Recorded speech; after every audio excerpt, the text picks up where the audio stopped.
Write in the comments which country you're watching from and which sultan fascinates you the most. If you're interested in the hidden stories of the Ottoman Empire, subscribe to the channel. In the heart of the Topkapi Palace, a 13-year-old boy ascends a throne still warm from his father's passing. His name is Ahmed. Before him lies a brutal tradition, the law of fratricide, demanding he execute his own little brother, Mustafa, to secure his power. Every sultan before him had done it. But in the dead of night, haunted by the ghosts of his ancestors and the innocent face of his brother, Mehmed I would make a decision that would shatter a centuries-old law, change the course of the Ottoman Empire forever, and leave a legacy of both mercy and chaos. In the gilded corridors of the Topkapi Palace, shadows held more power than sunlight. For a young Ottoman prince, every shadow could conceal a rival, a conspirator, or the silent tread of the royal executioner. This was the world of Shehzadeh Ahmed, born in the spring of 1590, a prince who was never supposed to rule. He was not the heir. That distinction belonged to his elder brother, the brilliant and popular Shehzadeh Mahmud. While Mahmud was groomed for power, engaging with viziers and military commanders, Ahmed remained a figure in the background, a spare part in the ruthless machinery of dynastic survival. His childhood was not one of carefree innocence, but of calculated observation. He learned the silent language of the harem, the subtle shifts in loyalty among the janissaries, and the deadly currents of court intrigue that swirled around his father, Sultan Mehmed III. Ahmed saw firsthand the paranoia that gripped a ruler who had secured his own throne through the slaughter of 19 of his own brothers. This legacy of blood was the very air the princes breathed. Every day was a lesson in survival. He learned to be pious, to be unassuming, to draw no undue attention to himself. To be too ambitious, too charismatic like his brother Mahmud, was to paint a target on one's own back. He watched his grandmother, the formidable Safiye Sultan, manipulate the levers of power from behind the curtain, a master of the game he was forced to play. His youth was a long, tense vigil, spent in the opulent but suffocating confines of the palace, a golden cage where the price of failure was absolute. He was the second son, the afterthought, the one who would likely face the silk bowstring upon his brother's ascension. Fate, however, had a different, more startling design for the uncrowned prince. To understand Ahmed's reign, one must first understand the throne he inherited, a throne built on a foundation of corpses. His father, Mehmed III, ascended in 1595, and his first royal command was an act of unimaginable horror. On a single blood-soaked night, 19 of his brothers and half-brothers, some still infants in their cradles, were systematically strangled with silk cords to eliminate any potential challenge to his rule. This was the law of fratricide, codified by Mehmed the Conqueror, a brutal but effective solution to the succession wars that had plagued the early empire. It was a tradition deemed necessary for the stability of the state, a chilling sacrifice of family for the sake of power. This brutal act cast a long, dark shadow over Mehmed III's entire reign and deeply traumatized the court. For his own sons, Mahmud and Ahmed, it was a terrifying precedent. The palace was a place of ghosts. Then, in 1603, the shadow fell upon their own household. The heir, Shehzadeh Mahmud, was handsome, skilled in warfare, and popular with the janissaries.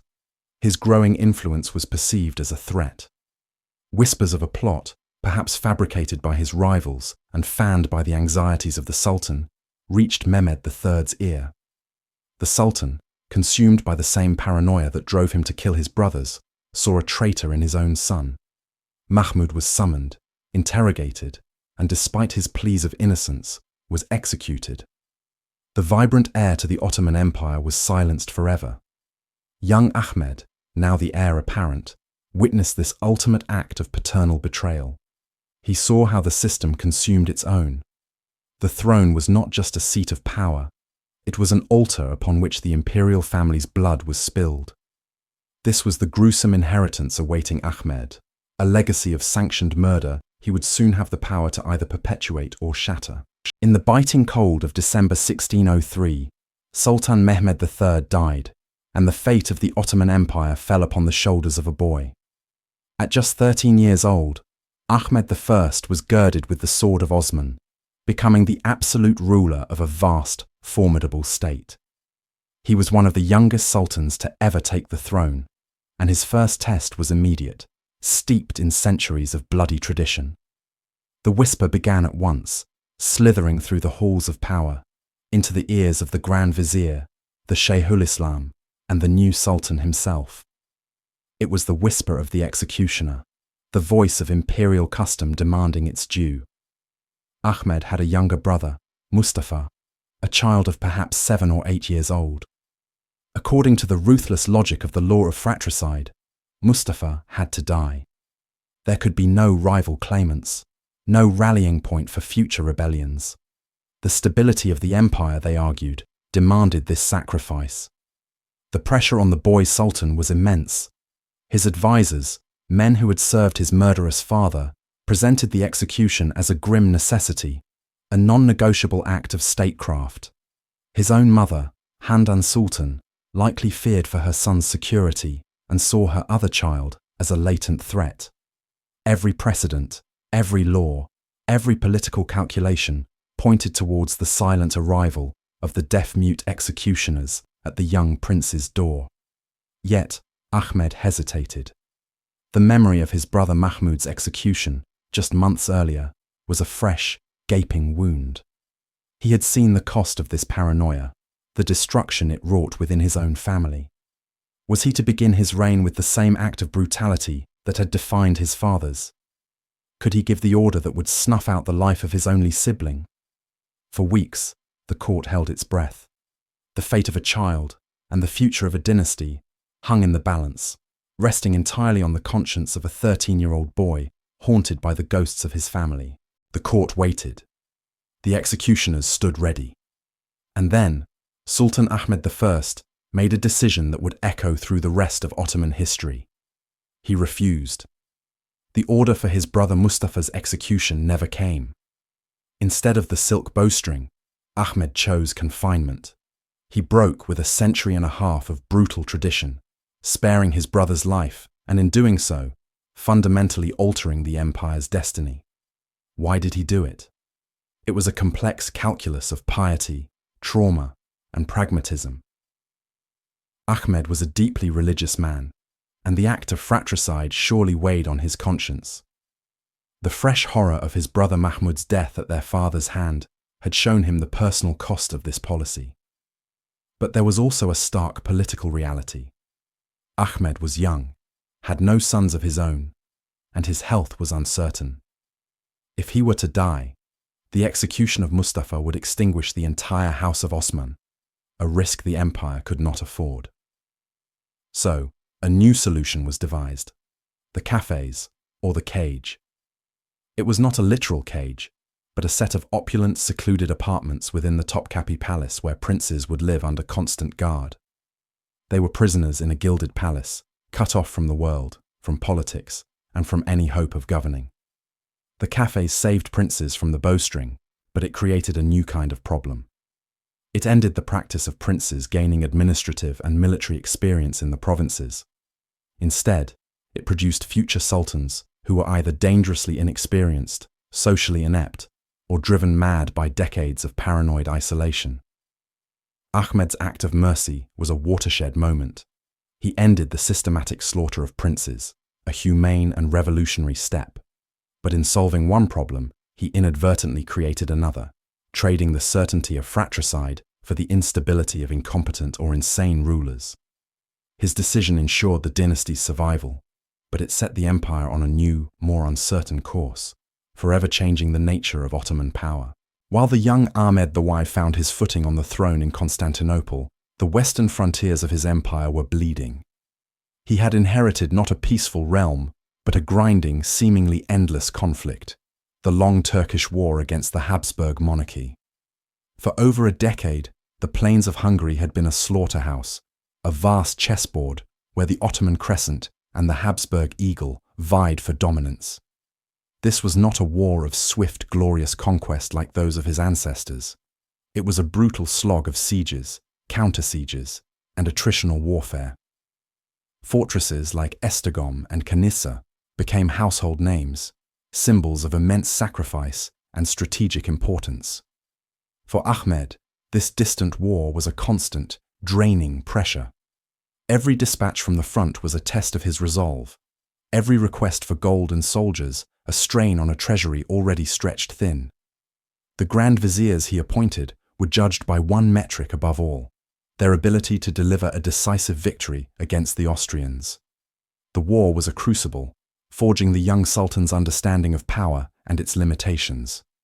He could not lead the armies himself, as was tradition for a new ruler. His youth and the precariousness of his throne kept him in the capital. Instead, he had to rely on his pashas, men of varying competence and loyalty, to execute his will hundreds of miles away. This war was more than a territorial dispute. It was a clash of civilizations at a turning point. The Habsburgs, with their improved pike and shot formations, were no longer an easily vanquished foe. The technological and tactical parity was shifting, and the myth of Ottoman invincibility was being chipped away with every costly, hard-won yard of Hungarian soil. For Ahmed, the war in the West was a dark inheritance, a shadow that would dictate the most critical decisions of his early reign. With the Sultan a mere boy and the empire besieged on multiple fronts, a power vacuum emerged in the heart of Topkapi Palace. Nature and politics abhor a vacuum. Stepping into this void was a figure of immense, if understated, authority: Handan Sultan, Ahmed's mother. Now bearing the supreme title of Valide Sultan, she became the regent in all but name. Her ascension marked the final eclipse of the formidable Safiye Sultan, the grandmother who had dominated the court for decades. Handan, in stark contrast to Safiye's ostentatious displays of power, was a more subtle operator. She understood that her son's legitimacy was fragile and that her primary duty was to protect him. She surrounded Ahmed with loyal advisors, carefully vetting every appointment, from the Grand Vizier down to the palace eunuchs. Her network of informants kept her abreast of every whisper, every plot brewing in the palace's labyrinthine corridors. She was the gatekeeper to the Sultan, and her favor was the key to political survival. But her influence was not merely protective, it was profoundly shaping. She guided Ahmed's education, instilling in him the piety and sense of duty that would come to define his reign. Yet, her power was a double-edged sword. While she stabilized the government and shielded the young monarch, her regency also delayed Ahmed's own political maturation. He was ruler, but he ruled through her lens. His decisions filtered through her counsel and her anxieties. For the first crucial years of his reign, the voice of the Ottoman Empire was not the deep baritone of a sultan, but the carefully chosen words of the Valide Sultan, whispered from behind the gilded screens of the harem. She was the anchor in the storm, the quiet force that held the dynasty together while her son learned how to wear the crown. As Ottoman armies battled the Habsburgs in Hungary, the empire's heartland was tearing itself apart. Across the vast Anatolian plateau, a series of brutal uprisings, known as the Selali rebellions, had erupted into a full-blown civil war. This was not a simple peasant revolt. It was a complex and terrifying symptom of a deep-seated imperial sickness. The rebels were a motley coalition of dispossessed peasants, disgruntled provincial governors, and, most dangerously, thousands of unemployed musketeers known as sekban. These were soldiers trained for the Habsburg Wars, but left without pay or purpose, turning their military skills against the state that had created them. Leaders with names like Deli Hassan and Kalenderolu carved out their own fiefdoms, ruling through terror and plunder. Entire cities were sacked, trade routes were severed, and the countryside was plunged into anarchy. For Sultan Ahmed and his advisors in Constantinople, the Selali threat was arguably more dangerous than the Habsburgs. An external war could be won or lost, but this was a cancer consuming the empire from within, threatening to sever the Anatolian core from its imperial head. The state's response was often as brutal as the rebellion itself. Grand Vizier Kuyucu Murad Pasha, whose name literally meant Murad the Well-Digger, earned his moniker by executing tens of thousands of rebels and dumping their bodies into mass graves. His campaigns were a grim necessity, a desperate attempt to cauterize a festering wound. The Salali rebellions exposed the deep cracks in the Ottoman system, the breakdown of central authority, the economic devastation caused by long wars and climate change, and the social upheaval of a military in transition. For the young Sultan, it was a horrifying lesson that the greatest threat to his throne might not come from a foreign king, but from the very people he was meant to rule. In November 1606, on a pontoon in the middle of the Zitva River, a border between two exhausted empires, Ottoman and Habsburg diplomats concluded a treaty that would send shockwaves through the court in Constantinople. The Peace of Zitvatarok ended the long war, but its terms were unlike any the Ottomans had ever accepted before. For centuries, the Padishah had been the undisputed superior of European monarchs. Kings were his vassals, their tribute a sign of their submission. But this treaty was different. It addressed the Habsburg ruler not as the King of Vienna, but as Holy Roman Emperor, a title of equal standing. The annual tribute the Habsburgs had paid was abolished, replaced by a single, one-time payment. For the first time, the Ottoman Sultan was formally acknowledging another European sovereign as his peer. To the hawks in Ahmed's court, this was an unforgivable humiliation. It was a public admission that the era of effortless Ottoman supremacy was over. They saw it as a betrayal of the legacy of Mehmed the Conqueror and Suleiman the Magnificent. How could the Sultan, the shadow of God on earth, treat a Christian infidel as an equal? But for Ahmed and his more pragmatic advisors, Zitvatarok was a bitter but necessary pill to swallow. The empire was fighting a two-front war. The Habsburg front was a stalemate, a constant drain on the treasury, while the Kalali rebellions raged uncontrollably in Anatolia, threatening the very survival of the state. Peace in the West, even a peace without victory, was essential to free up the armies needed to crush the internal revolts. The treaty was a calculated risk, a strategic retreat. It marked a profound psychological turning point for the Ottoman elite, the moment they were forced to transition from a mindset of holy war and endless expansion to one of pragmatic diplomacy and the balance of power. It was a humbling recognition of a new reality, a world where the Ottoman eagle no longer soared unchallenged. While the fate of a brother hung in the balance, the currents of a young sultan's heart were turning in a new direction. Into the gilded world of the Topkapi harem, a world of calculated glances and whispered ambitions, came a girl of Greek origin, said to be named Anastasia. Captured in a raid, she was brought to the capital, another beautiful face destined for the Sultan's private world. But she was more than just a face.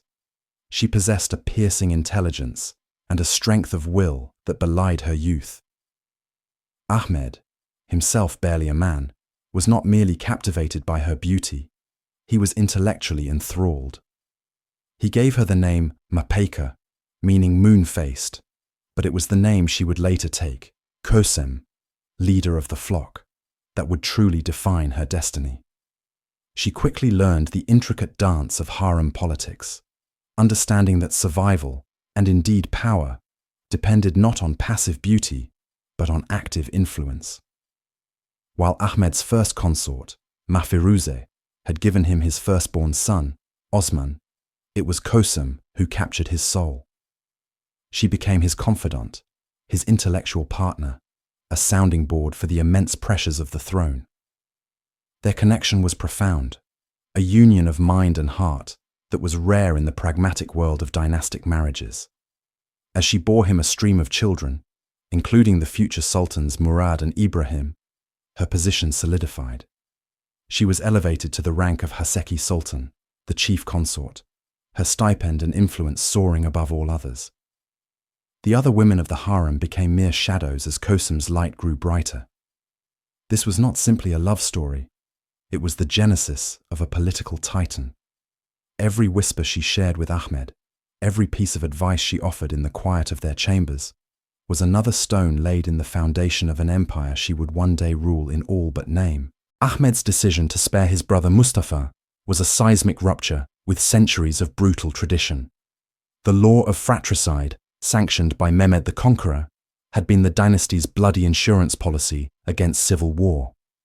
By setting it aside, Ahmed demonstrated a compassion unheard of in a new sultan. But what was the alternative? To release Mustafa would be to invite rebellion. To execute him would be to stain his own soul. And so, a new institution was born from this moral dilemma: the Kafes, or the cage. It was not a cage of iron bars, but one of velvet and gold. Located in a secluded part of the Topkapi Palace, the Kafes was a set of lavish apartments where the Sultan's brothers and other male heirs would be confined for life. They were surrounded by luxury, attended by servants, and provided with every material comfort. Yet, it was a prison of the mind. The princes were cut off from the world, denied any role in governance or military affairs, and forbidden from fathering children. They lived under a constant, silent threat. The executioner could be summoned at any moment. This gilded isolation was a unique form of psychological torture. Days bled into weeks, weeks into years, with no purpose but to wait. Many princes, including Mustafa himself, slowly descended into paranoia and madness, their minds unraveling in the silent, opulent halls. Ahmed's mercy had created a new kind of cruelty. While it ended the immediate bloodshed of fratricide and secured the dynastic line, it also created a reservoir of damaged, inexperienced, and mentally unstable men who could one day be called upon to rule the most powerful empire on earth. The golden cage was a testament to Ahmed's conscience, but its legacy would be a long, dark shadow cast over the future of his dynasty. While Ahmed reshaped the laws of succession within the palace walls, the empire beyond was teetering on the brink. He had inherited wars on two fronts: a grinding 16-year conflict against the Habsburgs in Hungary, and a devastating struggle against the resurgent Safavid Empire in the east. Compounding this was the fire of the Salali rebellions, a wave of anarchy and revolt that had consumed Anatolia for years. The young sultan, still finding his footing, had to rely on the iron will of the men his father had left behind. Chief among them was Grand Vizier Kuyuchu Murad Pasha, a man as old and unforgiving as the Anatolian mountains. His nickname, the Well Digger, was earned in blood. Marching through the heartland, he suppressed the Salali rebels with terrifying brutality, famously burying thousands of them, dead or alive, in mass graves and wells. He pacified Anatolia, but at a horrifying cost. With one fire partially extinguished, Murad Pasha turned his attention to the west. The long war with the Habsburgs had drained the treasury and yielded little gain. In 1606, he brokered the Treaty of Zitvatarok. The treaty was a landmark of pragmatism over pride. For the first time, the Ottoman Sultan formally recognized the Habsburg monarch as an equal, addressing him as emperor rather than the lesser King of Vienna. The humiliating annual tribute paid by the Austrians was abolished. It was a stark admission that the era of effortless Ottoman superiority in Europe was over. For the court in Istanbul, it was a bitter pill to swallow, a blow to their imperial ego. But for Ahmed and his Grand Vizier, it was a necessary gamble, a calculated sacrifice of prestige to free up resources for the far more critical war against Shah Abbas and the Safavids. The empire was changing, forced by circumstance to become a state among states, rather than a power above all others. The heart of the empire was not the divan, but the harem. And within the harem, a silent war was being waged. On one side stood Handan Sultan, Ahmed's mother. As the Valide Sultan, she was, by tradition, the most powerful woman in the realm, the regent for her young son. She saw herself as the true guardian of the dynasty, seeking to guide Ahmed's hand and control the levers of power, just as the formidable Safiya Sultan had done before her. On the other side was the ascendant Kösem, no longer a simple concubine, but Ahmed's beloved Haseki and trusted confidant. She had the Sultan's ear, his heart, and an ambition that could not be contained within the traditional roles of a consort. The conflict between them was a battle of shadows and influence. Handan, desperate to maintain her authority, would promote other beautiful women to Ahmed, hoping to dilute Kosem's influence. She maneuvered her allies into key positions within the palace administration, creating a network loyal to the Valid. But Kosem was a master strategist. She countered not with overt aggression, but with intelligence and intimacy. She made herself indispensable to Ahmed, not just as a lover, but as an advisor. Her influence grew with every child she bore him, securing her place as the mother of future sultans. Then, in November 1605, fate intervened decisively. Handan Sultan died suddenly, likely from a stroke or other illness. She was not yet 40. Her death was a cataclysmic event within the palace. It removed Kosem's single greatest rival and created a power vacuum that no one else could fill. With Handan gone, there was no one left to stand between Kosem and the Sultan. Her path to absolute influence was now clear. She was no longer just a player in the game. She was becoming the master of it. In the heart of a young sultan, a storm was brewing. Mehmed I, barely a man, sat upon a throne that felt both immense and precarious. The ink was still drying on the Treaty of Zitvatarok, a peace with the Habsburgs that felt more like a concession than a victory. To the east, the brilliant and ruthless Shah Abbas of Persia was reclaiming lands the Ottomans had bled for. The traditional path to glory for a sultan, conquest, the expansion of the abode of Islam, was proving elusive, paved with frustration and defeat. A ruler's legitimacy was written in the blood of his enemies and the gold of their treasuries. Without glorious victories, what was he? In this crucible of youthful anxiety and imperial pressure, a new vision was forged. If glory could not be won on the battlefield, it would be built in stone and faith. Ahmed, a deeply pious man, resolved to leave a mark on his capital that would be indelible, a testament to his devotion that would outshine any military failure. He would build an imperial mosque. But this would not be just another mosque. It was to be a statement, an assertion of power aimed directly at the heart of history. The chosen site was an act of breathtaking audacity, the grounds of the old Byzantine hippodrome, directly across from the sublime, 1,000-year-old Hagia Sophia. For centuries, Justinian's masterpiece had been the unmatched jewel of Istanbul. Ahmed's mosque would stand before it, not in shadow, but as an equal, a rival. It was a direct challenge, a conversation across centuries between a Roman emperor and an Ottoman caliph. The court buzzed with dissent. The ulama, the religious scholars, argued that such a monument could only be funded with the spoils of a holy war, spoils Ahmed did not possess.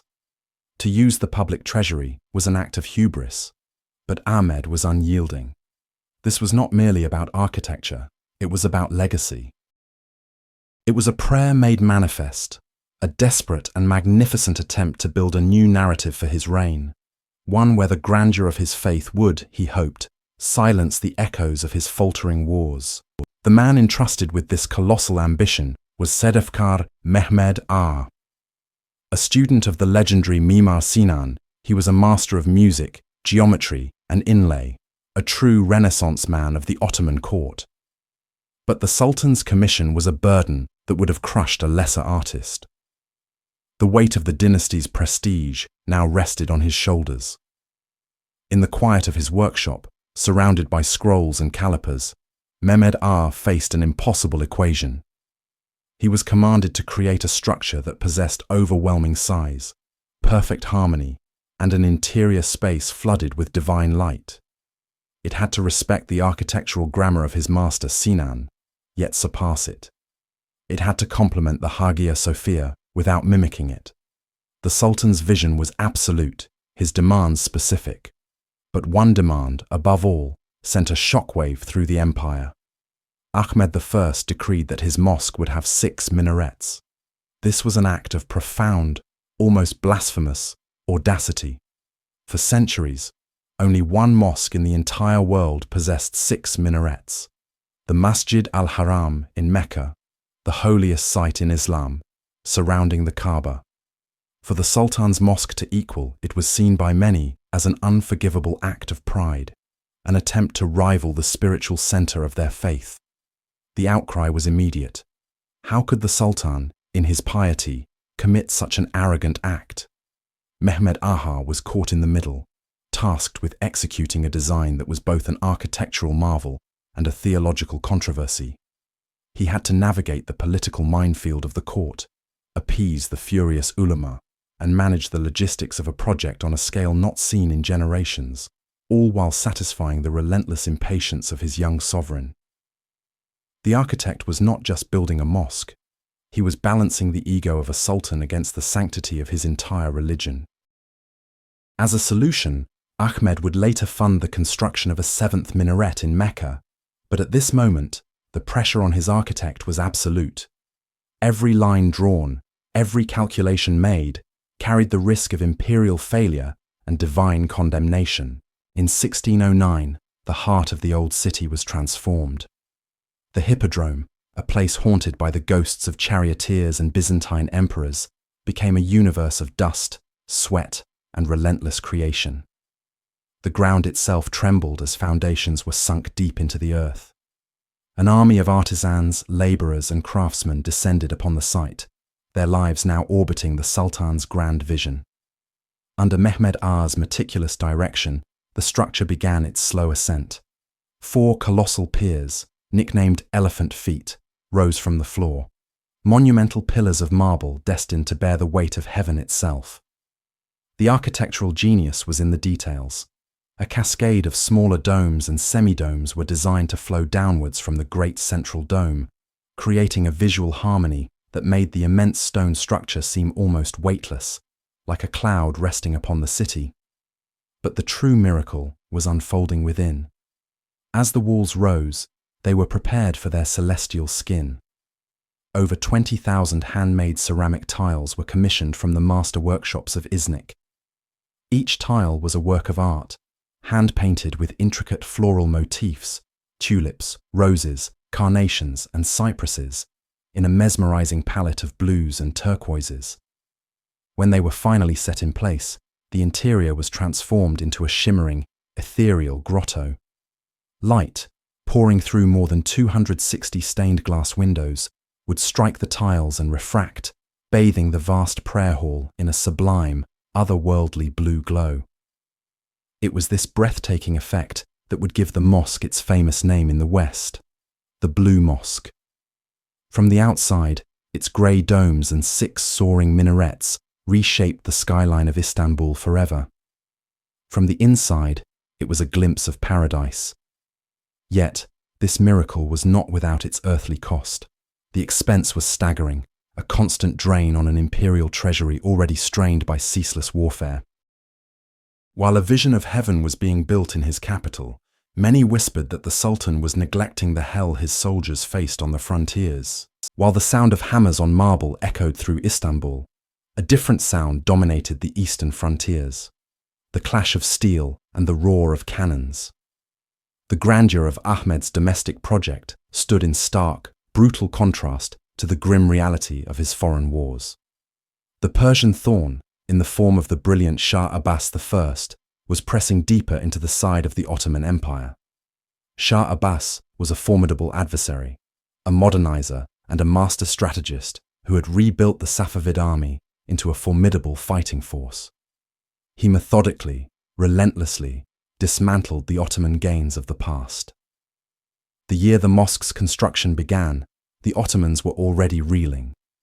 Key fortresses and cities like Yerevan, Kars, and Tabriz had fallen.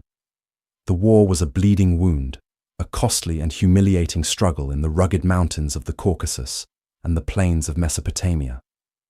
Ahmed's grand viziers and generals were outmaneuvered time and again. The once feared Ottoman war machine seemed sluggish and ineffective against the revitalized Persian forces. This created a profound dissonance at the heart of Ahmed's reign. He was a ruler on 2 fronts. In his capital, he was a patron of the arts, a pious builder creating a monument for the ages. But on the battlefield, he was a losing commander, presiding over the contraction of his empire. The vast sums of gold being poured into the blue tiles and marble columns of his mosque were desperately needed to pay the soldiers and fund the campaigns in the east.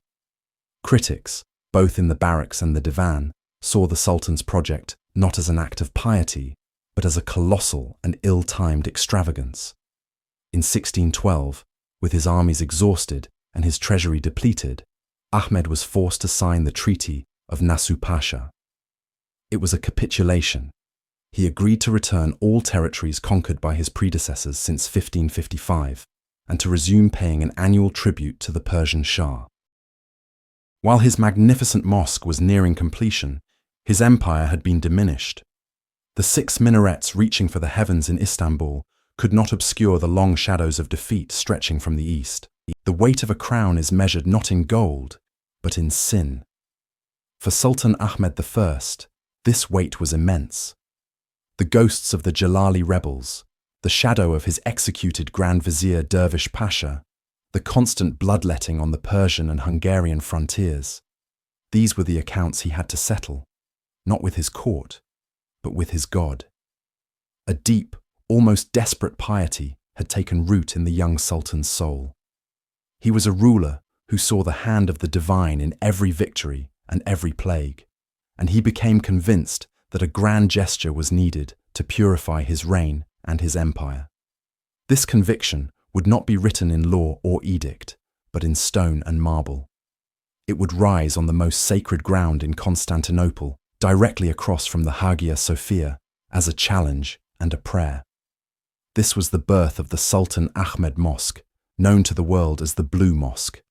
It was an act of architectural penance on an unprecedented scale.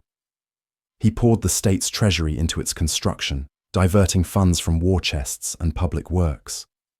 He took a personal, obsessive interest in every detail, from the exact shade of the 20,000 Iznik tiles that would give the interior its ethereal glow, to the controversial decision to erect 6 minarets. This was a direct challenge to the Grand Mosque in Mecca, the holiest site in Islam. The ulama were scandalized, warning that it was an act of hubris. But for Ahmed, it was an act of desperation. He saw the mosque as a fortress for his soul, a magnificent offering to placate an angry deity. He would personally work alongside the laborers, his royal hands dirty with the dust and mortar of his own salvation. The world saw a monument to imperial power. Ahmed saw a shield against damnation. He was building a legacy, yes, but he was also trying to build his way into heaven, one exquisitely crafted tile at a time. In the autumn of 1617, a fragile peace settled over the Ottoman Empire. The long, draining wars with both the Habsburgs and the Safavids had finally subsided. The magnificent Blue Mosque stood nearly complete, its 6 minarets piercing the Istanbul skyline, a testament to the Sultan's faith and power. Ahmed, still just 27 years old, should have been at the zenith of his reign. But a far more insidious enemy than any army had breached the walls of the Topkapi Palace. It was an invisible foe, carried in the water, on the breath of servants, creeping through the hallowed halls of power. It began as a fever, a common enough ailment. But this was no simple chill. It was a burning heat that clung to the Sultan day and night, leaving him weak and drenched in sweat. Then came the stomach pains, a torment that bent the proud ruler in agony. Soon, the telltale spots appeared on his skin, the terrifying rash that gave the disease its name, typhus. The imperial physicians, with their potions of herbs and their theories of humours, were powerless. They watched as the master of the world was reduced to a delirious, shivering man. The palace, usually a hive of intricate politics and ceremony, became a silent, fearful sickroom. Whispers replaced edicts. The formidable Kösem Sultan, Ahmed's beloved Haseki, rarely left his side, her mind racing. Every pained breath her husband took was a threat to her own sons. If Ahmed died, what would happen? The old law of fratricide, which Ahmed had so mercifully suspended, was a ghost haunting every corridor. The uncertainty was a poison, seeping into the foundations of the court. The mighty Sultan, who had commanded armies and built a monument to rival the Hagia Sophia, was now trapped in a battle he could not win, his body a battlefield for a microscopic plague. As the fever consumed him, moments of lucidity became precious, fleeting islands in a sea of delirium. In these brief windows of clarity, Sultan Ahmed I faced his final and most profound imperial decision: the succession. For centuries, the path was clear, paved with the bodies of brothers. A new sultan's first act was to eliminate all rival claimants to prevent civil war. Ahmed himself had been spared this fate by his father, but he had never formally abolished the law. He had simply chosen not to enact it, keeping his mentally unstable brother, Mustafa, alive but confined. Now, on his deathbed, the choice was laid bare before him. His own son, the intelligent and ambitious Osman, was a boy of 13, a viable heir. The pashas and viziers gathered, their faces grim, expecting the inevitable order, the execution of Mustafa to secure the throne for Osman. It was the logical, ruthless calculus of Ottoman power. To do otherwise was to invite chaos. But Ahmed, the man who built a mosque to cleanse his soul, could not bring himself to commit this final sin. Perhaps he saw it as the ultimate test of his piety. Or perhaps, weakened and facing his own mortality, he could not bear to send another soul to meet his maker. In a voice thin and reedy, he delivered his final command, a decree that shattered over 150 years of tradition. He would not name his son as his successor.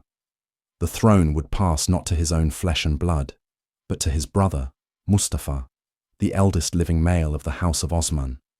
He upheld the principle of seniority over the law of the executioner's bowstring. Kosum Sultan must have been seized with terror. Her sons' lives were now in the hands of a man widely considered unfit to rule. Ahmed's decision was an act of profound mercy, but it was also a gamble with the future of the empire itself. He was sparing one life, but in doing so, he was unleashing a storm of instability that would rage for decades. On November 22nd, 1617, Sultan Ahmed I died. He was only 27 years old, a reign of 14 years cut tragically short. He left behind a city graced with one of its most iconic structures and an empire fundamentally, irrevocably changed. His legacy is one of profound contradiction. He was a ruler who presided over brutal internal conflicts and costly foreign wars, yet he is remembered for his deep piety and his aversion to bloodshed within his own family. The Blue Mosque stands as his monument in stone, a sublime expression of faith and imperial grandeur. But his true and far more complex legacy was institutional. By sparing his brother Mustafa, Ahmed did more than just avoid a single act of fratricide. He effectively ended it as state policy. His decision paved the way for a new system of succession, Ekberiyet, the rule of the eldest. The bloody tradition of a new sultan murdering his brothers was replaced by a new, gilded imprisonment. Princes would no longer be sent to govern provinces to gain experience. Instead, they would be confined to the palace in a section known as the Kafes, or the cage. This act of mercy had unforeseen and devastating consequences. It ended the fratricidal slaughter, but it created generations of rulers who came to the throne with no experience of the world, no understanding of governance, and often with their minds broken by decades of paranoid isolation. Ahmed's compassion saved lives, but it may have crippled the dynasty. He was a transitional figure, standing between the brutal certainty of the old ways and a more humane, yet chaotic future. He sought to secure his place in the hereafter with a mosque of unparalleled beauty, but it was his dying wish, an act of radical mercy, that truly shaped the destiny of the Ottoman Empire for the centuries that remained.